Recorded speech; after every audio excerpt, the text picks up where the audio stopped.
Hey guys, Barefoot Gardener here, and today I just wanted to show you my vertical strawberry planter that I made for about $15, and it's all just made out of PVC pipe and stuff that you can get at your local hardware store. So this has gone through a few little iterations of design, and this is pretty much my final one, and it seems to be doing quite well.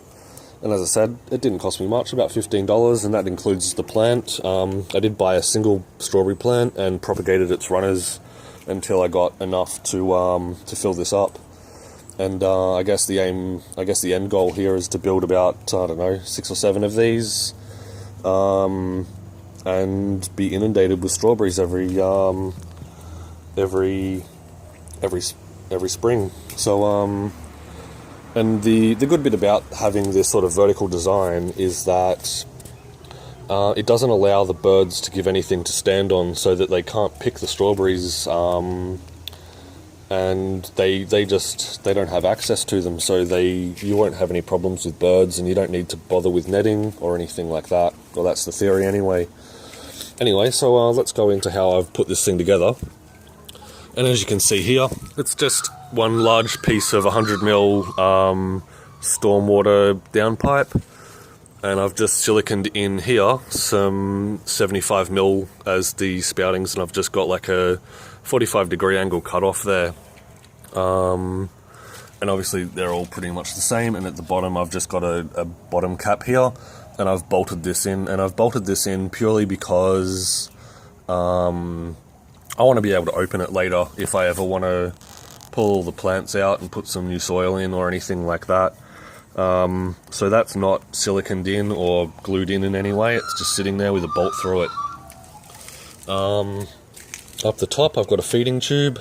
That feeding tube there is only about an inch deep into that soil. It's not very big at all. The original design was that I had this pipe, and that I had holes drilled in it all the way down, so that they pretty much came out to where each root was for the plant. But I found that this wasn't a good design, because what would happen is all the water would go straight to the bottom, drain out, and the top plants never got any water. So what I have in there now is a pipe about 3 inches long, so about as long as where my thumb is on this pipe, with just a single hole in it, and that's just straight into the soil there. And then it's just got this adapter piece on top of it. Here's one here. And then as you can see, all I've got in here is I've siliconed in the cap in here with a hole drilled in it, and the silicon holds the cap in place, which in turn holds the bottle in place. And you can fill the bottle up.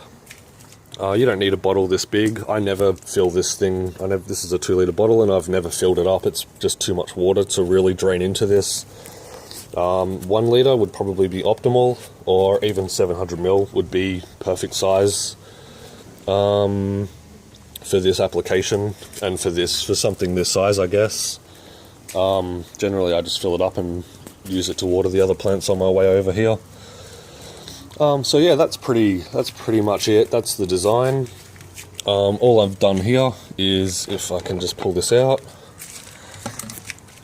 is I've just got a tent peg here with a hole drilled in the bottom to hook it onto the fence, and I've just got a pair of pliers and bent this into shape. The tent peg was like 70 cents, so not really a bank buster there.